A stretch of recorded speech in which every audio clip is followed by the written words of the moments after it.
And then I was lucky enough to spend the last 14 years of my career as the Queen's personal protection officer, a position called the Queen's police officer, until I retired. About her wit and charm. How did you find her?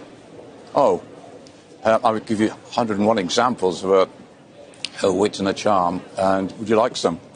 Yes, please. Oh, yes, please. Go for it. Yeah, well. 1 o'clock. Okay. But one of my favourite stories is when we were at Balmoral, and the Queen used to go up there in May to Craiggowan House and just stay there privately for a weekend. And she would go out at lunchtime for picnics, and very often it would just be the police officer and Her Majesty. And one of the picnics I went out with her, we had a lovely picnic and a lovely chat, and then we went for a little walk, just the two of us. And normally on these picnic sites you meet nobody, but there was two hikers coming towards us, and the Queen would always stop and say hello. And it was two Americans on a walking holiday.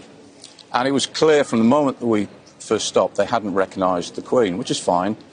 And the American gentleman was telling the Queen where he came from, where they were going to next, and where they'd been to in Britain. And I could see it coming, and sure enough, he said to Her Majesty, "And where do you live?" And she said, "Well, I live in London, but I've got a holiday home just the other side of the hills." And he said, "Well, how often have you been coming up here?" "Oh," she said, "I've been coming up here ever since I was a little girl, so over 80 years. And you could see the clogs thinking. He said, "Well, if you've been coming up here for 80 years, you must have met the Queen." And as quick as a flash says, "Well, I haven't. The dick here meets her regularly." So the guy said to me, "Oh, you've met the Queen. What's she like?" And because I was with her a long time and I knew I could pull her leg, I said, "Oh, she can be very cantankerous at times, but she's got a lovely sense of humour." Anyway, the next thing I knew, this guy comes around, put his arm around my shoulder, and before I could see what was happening, he gets his camera, gives it to the Queen, and says, "Can you take a picture of the two of us?"